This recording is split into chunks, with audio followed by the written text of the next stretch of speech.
Watson, Mayor of City of Ottawa.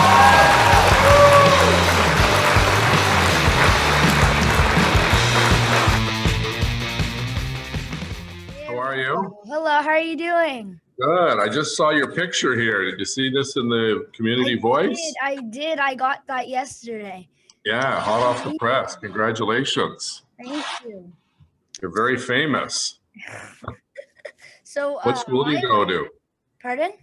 What school do you go to? I go to St. Anne Catholic School. And what grade are you in this year? I'm grade 6. Okay. And where will you go for grade 7? In the same school? So no, it's a elementary school. So Right. Tomorrow, actually, we're doing a virtual tour of Holy Trinity. So that's where I'm going to go. Oh, okay. Great. Yeah. Great. Well, thank you for inviting me on your show. Thank you for accepting this and coming.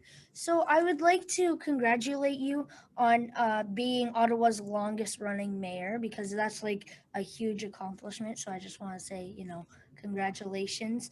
And I also want to let you know that you are a huge inspiration, and you are loved by the people of Ottawa for who you are and what you stand for. So I want to thank you for that.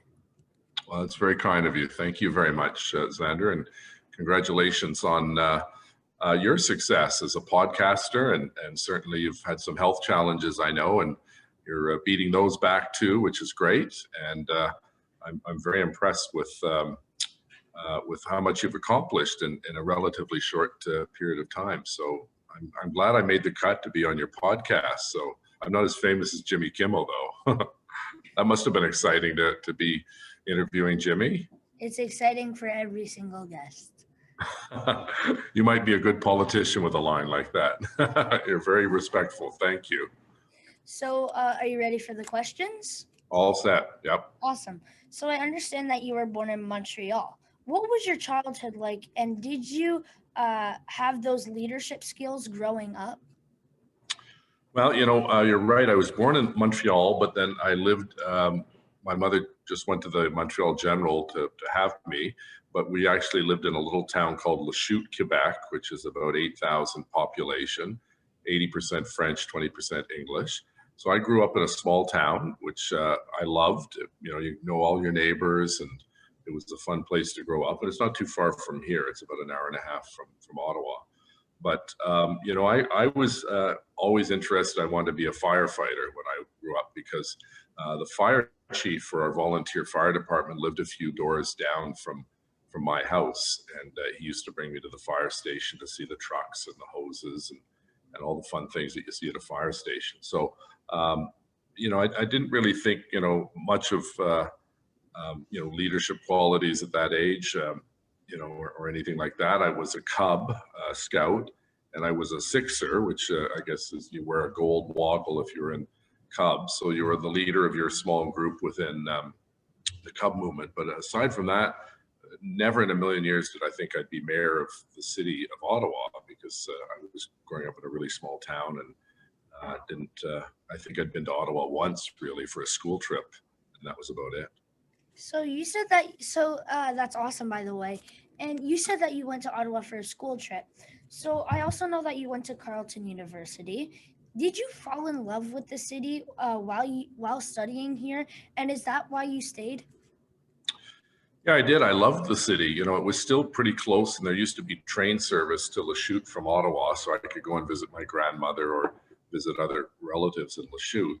But my father transferred a lot, so I ended up going to 4 high schools in 5 years, which was not easy because it was hard to make friends if you're only there for a year. But I decided to go to Carleton because I really had an interest in politics, and there's no better city, obviously, in Canada to be immersed in politics than Ottawa. And then I love journalism, so I studied communications. So I wanted at that point to be a reporter. And Carleton had a really good journalism and communications program. And I ended up getting a job on the Hill, not as a journalist, but working for an MP and the speaker. And I loved the city. It was like the right size city. It wasn't like big like Toronto, and it had lots of green space, and the canal was pretty special in the Ottawa River. And so I really liked the city and decided to stay. Nice. So did you like were you really into media when you so you were really into media, right? Yeah, as a summer student, I worked at a newspaper as a reporter for a couple of summers, and then I hosted as a teenager when I lived in Toronto. When my father was transferred to Toronto, I hosted a cable show, a TV show called Youth Viewpoint, which was I got to interview some really interesting people. Most of them you probably haven't heard of, but there used to be a kid show called Mr. Dress Up, and I interviewed Mr. Dress Up. Your parents would know Mr. Dress Up, Yeah. but probably too many years ago. And then I got to interview Arnold Palmer and Jack Nicklaus, the golfers, when they came through Toronto.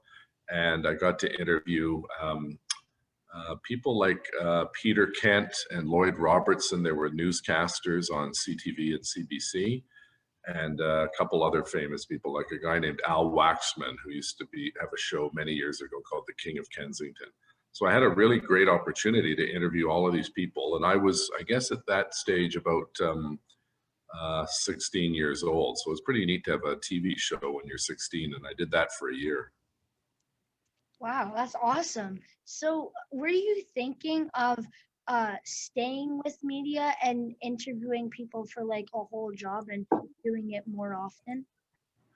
That's what I really wanted to do, Zander. I wanted to be a journalist. And when I graduated back in the 1980s, there were not a lot of journalism jobs around. So I ended up getting a job working on Parliament Hill for a member of Parliament. And then I became press secretary to the Speaker of the House of Commons. So I ended up having the best of both worlds. I was involved with the media, but not as a reporter, but I was the spokesperson for the Speaker and the House of Commons, and I dealt with the Parliamentary Press Gallery. But I was also immersed in the middle of the political world, having an office right in the center block of Parliament Hill. And, it was a great experience. I was only in my early 20s, and I got to meet people like George Bush and Margaret Thatcher and Nelson Mandela, the former president of South Africa.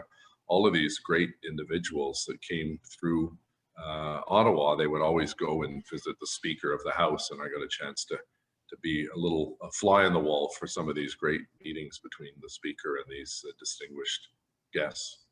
That's awesome. So, did that inspire you to get into politics? To a certain degree, when I was at Carleton, I became president of our Residents Association. So that was sort of the first time I'd really run for anything. And I really enjoyed that opportunity. And then, I worked up on the Hill for a number of years. And during that time, I bought a house. And when you buy a house, you start to see your property tax bill, because when you rent, you don't see property tax bill from the city. It's included in your rent. So I saw my property tax bill for a little house. I was paying a lot of property tax. So instead of just grumbling and complaining about it, I decided to run for city council. And I was lucky enough to win in my first attempt. And I represented Capital Ward, which was the Glebe, Lansdowne Park, Old Ottawa South, Old Ottawa East, Heron Park, and Riverside Drive. And I did that for 2 terms. And then I ran for mayor back in 1997, and then we amalgamated. So my job was sort of merged into, along with 10 other mayors, into one mayor's job. And I went on to become president of the Canadian Tourism Commission, which was a government agency to promote Canada as a tourism destination, which is a really fun job because Canada has so many great tourism spots. And then I got into provincial politics, and then back in as mayor in 2010, in 2014 and 2018. That's awesome. So, your popularity with the people of Ottawa is off the charts.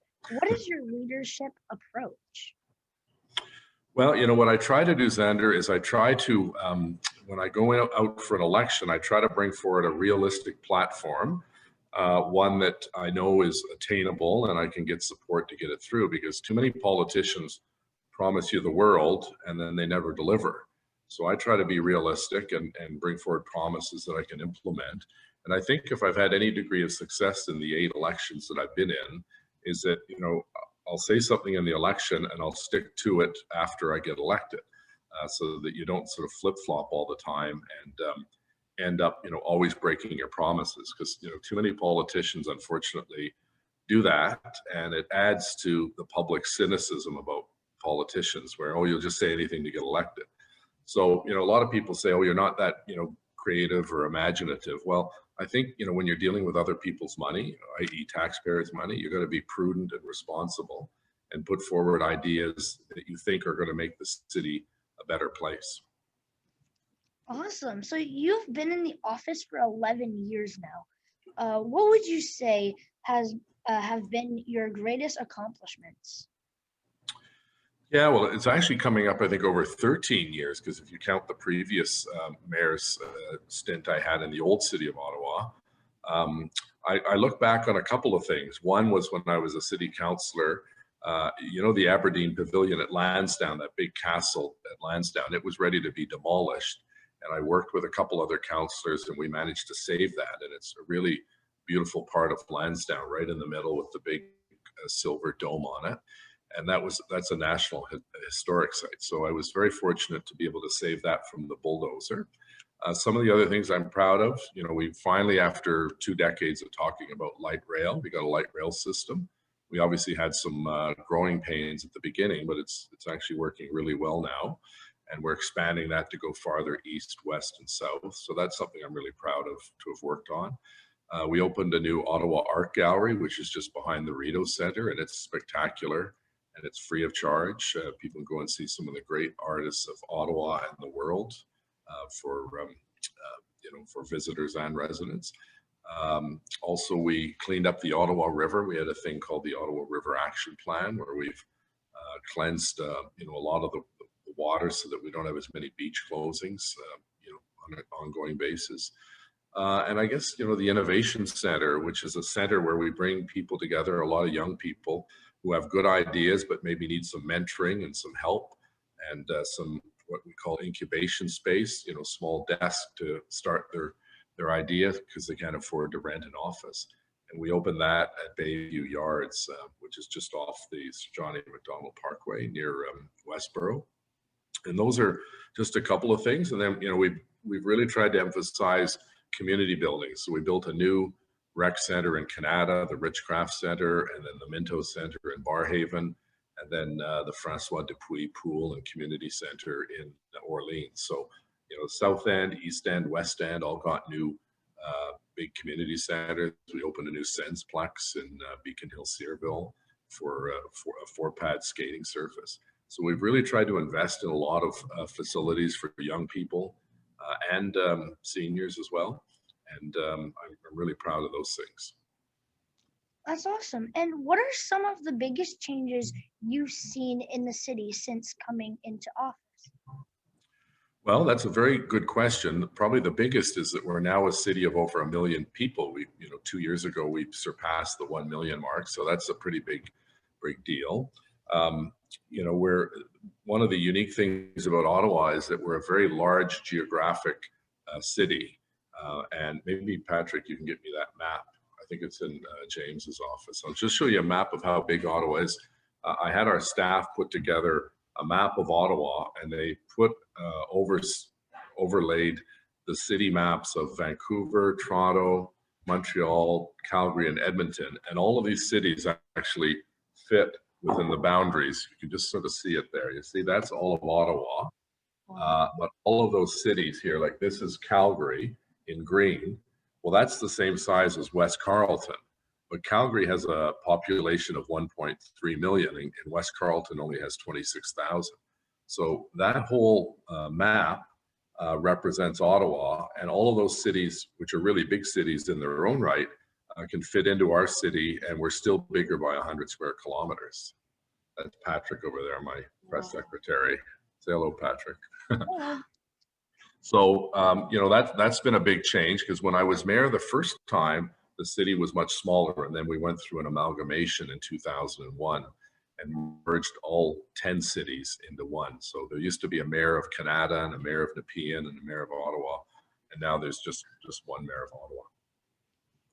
Oh, and so today marks the anniversary of the first COVID-19 related death in Ottawa. Are you proud of how Ottawa has managed the pandemic? Well, you're correct. This is the 1 year anniversary of both the first death and then my proclaiming a state of emergency 1 year ago today as well. I'm sad for the 451 or 52 people that have lost their lives because they leave behind family and friends and colleagues and neighbors. But I'm at the same time, notwithstanding the tragedy of those deaths and people who become affected by COVID-19, I'm really proud of how well our staff and our team have worked. The paramedics, Dr. Etches, the individuals who are involved with firefighting, police, all of these different groups are remarkable public servants, and they're working really, really well together.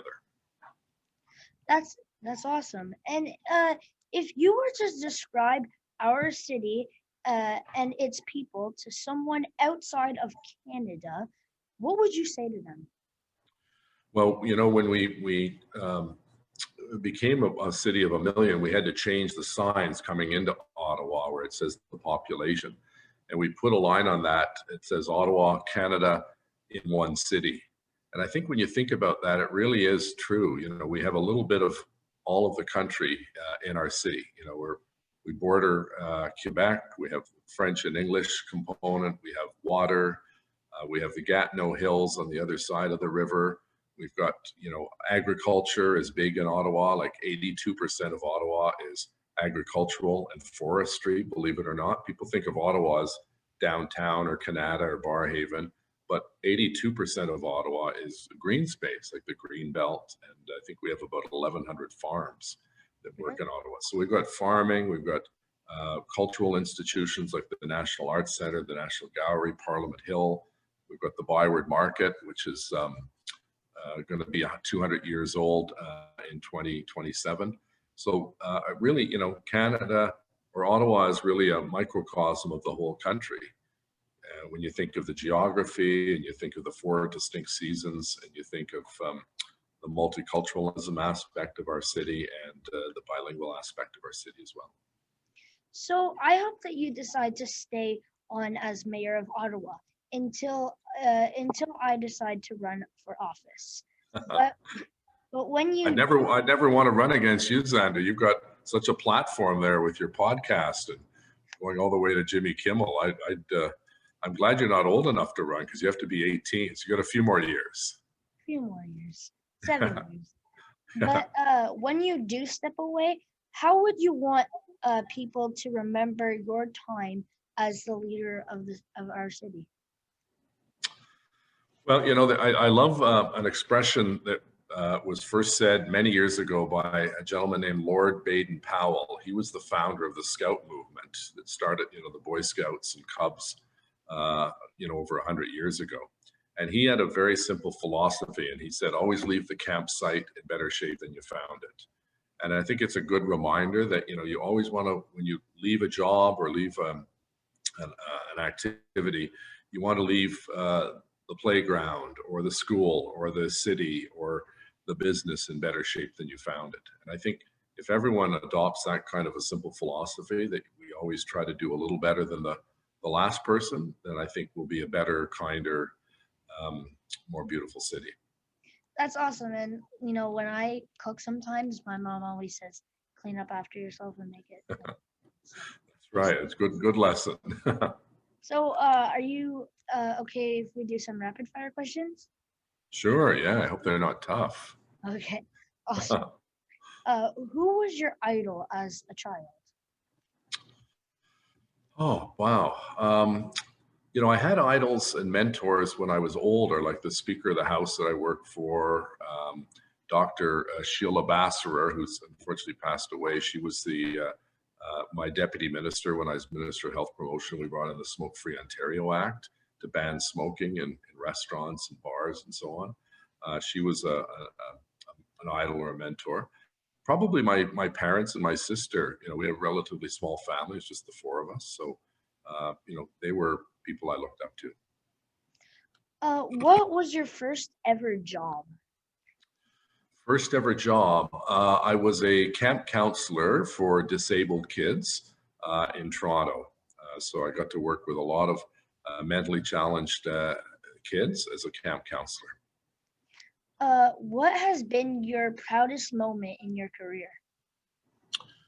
Wow, that's a good question. It's hard to pin down just one thing. You know, like I was proud of the Smoke Free Ontario Act because I know it's going to help save lives. I was proud of saving the Aberdeen Pavilion.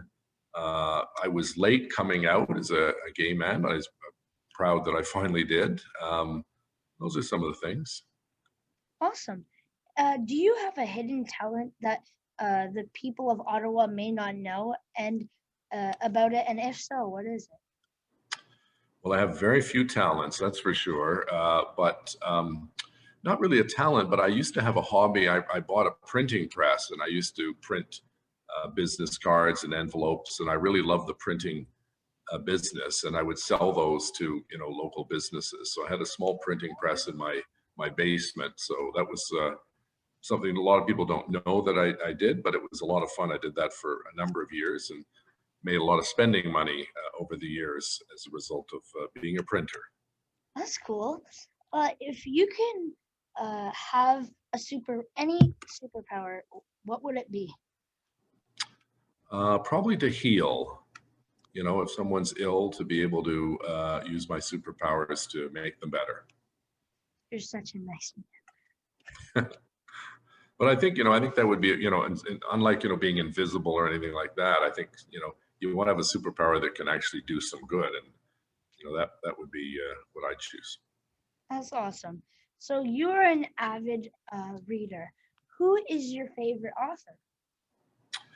Well, you know, I don't have a favorite author. I really like autobiographies. I'm reading Barack Obama's now, and I read a lot of political biographies on people like Churchill and some of our current political leaders like Mr. Trudeau and Mr. Harper and so on. So the one I'm reading now is a book my sister gave me. It was the second edition of Barack Obama's biography.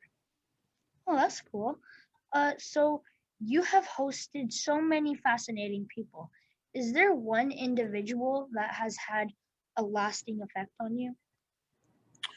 Well, I wasn't really hosting him, but I had a chance to meet Nelson Mandela. You may know that he was the president of South Africa, but their government in South Africa was an apartheid government, which meant that there was basically a segregation between whites and blacks did not have very many rights.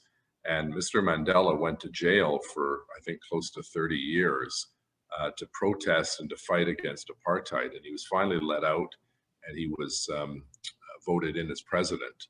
And, you know, you think of that, like here's a guy who gave up 30 years of his life to live in a prison for something he believed in. And it was just plain, you know, equity and inclusion. And so I had a chance to meet him very briefly when he came to address Parliament. And Prime Minister of the time, Mr. Mulroney, introduced me to him. So that was a pretty big deal. And then I got to meet Barack Obama when he came to Ottawa and Prince William. I got to meet Paul McCartney from the Beatles. That was pretty neat because I grew up with the Beatles when I was your age. And I got to meet Bono from U2 and, you know, Princess Kate and lots of interesting people. But I also get to meet some really fascinating people from Ottawa, and we honor them with different awards like the Key to the City or the Order of Ottawa. It's a great way to thank people for, you know, the great things they've done, either as volunteers or with their career. So if you can spend a day in somebody else's shoes, who would it be? Wow, these are good questions. I wish I had them in advance. I could think of a good person. I don't know. I think it would be neat to sort of see what Joe Biden's day is like as the new president. I think I was happy he was elected, and that would be sort of neat just to see the pressures on him, you know, every single hour of every day. Where is your happy place? My happy place. I guess it's sort of, you know, on a Friday night watching a movie with some popcorn and Diet Pepsi in my little house. That's what we do every single Friday. We watch Oh, a do movie. you? I'm allergic to popcorn, so I can't. Oh, yeah. Well, you can have chips. Yeah. They're the next best thing. It's not good for my health. I put on too much weight during the pandemic because, I used to go to a lot of events, and now, there's not many events taking place because they've all been canceled or they're on Zoom or something. So I'm starting to realize I got to stop eating popcorn and chips all the time and eat something healthier. What is the best piece of advice you were given that you would like to pass on? I guess, from my parents, be honest, don't lie. And I think that's probably the best advice anyone can give any son or daughter. That is awesome. So I want to thank you so much for accepting my podcast invite, and I wish you, a lot. So this was a lot of fun, by the way, and I wish you the very best of luck. And you're an awesome mayor, by the way. Well, thank you, Zander. Those were great questions. You have a great future. Do you want to go into broadcasting when you Yes. get older? Yeah. Good. Well, listen, you're off to a great start, and you remind me a lot of me when I was your age, because as I said, I hosted a TV show and was involved in helping to write for a newspaper and started up a school newspaper. So keep up the great work, and it was a pleasure being on your podcast. Thank you. Awesome. Thank you so much for joining. Take care. Have a Bye-bye. good day. Bye.